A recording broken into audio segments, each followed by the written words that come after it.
matek Jackie ntiere ka ilo jonyuol kinde mosekadho waseneno kaka jonyuol ywak malit e weche manyien janyuol nan mana ot kia ni nyathine ma rawera nochopo kata mana ng'anyo en ichopo ne mana ni nyathini cha nochwad koda magina en tiere hospital no do hinyruok en tiere mochari ni no tho wano kaka jonyuol ywak malit oko kae diwach nang Sharon kada welo jonyuol ywak adieri en ni wa ywak kendo en lit ni bang higni ma nwaseyudo go gimiluongo ni independence ni kata sani pod nyithindwa inyalo negi kale e yo moko winjore.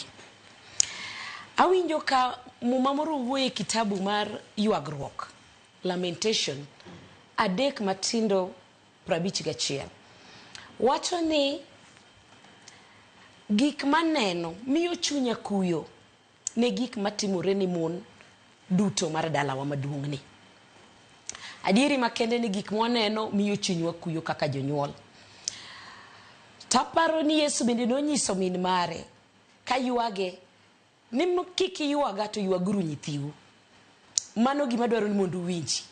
Adieri makawuono ni waywago nyithiwa. Waywago nyithiwa misando, nyithiwa minego, nyithiwa mitamo e ratiro margi. To ji okoseng'eyo ni nyithindogi dwaro ang'o.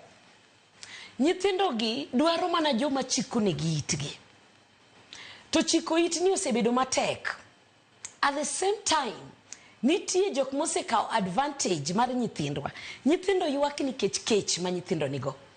Mokwongo. Majority of nyithindo graduate every single year. Nyithindo graduate to tije onge. Nyithindo nobedo promised gi government. Gik mano promised gi okosetimnegi.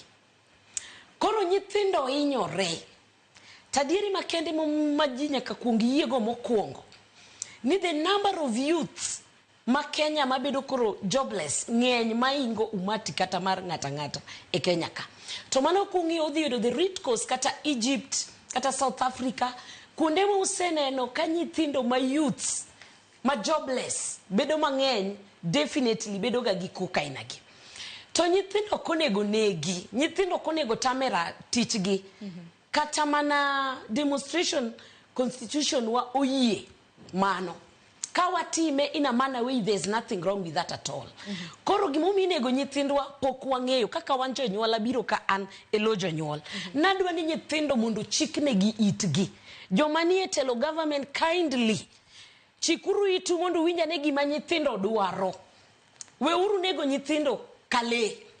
Nek it's not a solution. Makogi it's not a solution. Nyaka chieng nubed piny mubi e gimiluongo ni dialogue. It's when kwe bro bete.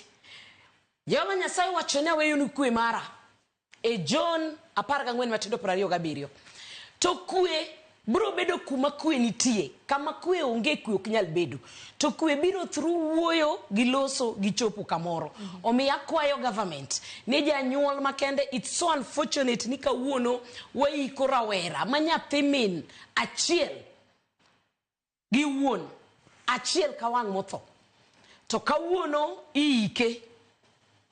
Ok nikech okwelo, ok nikech oneko, en gima lit ahinya ne janyuol. Next week wa plan iko moko. Remo sichwir moromo oseromo. Awacho no romo lo jonyuol remo oromo. Mosepukore pinywa mar Kenya. We have to come up with a solution. Let us talk and come to agreement. Find a solution for this.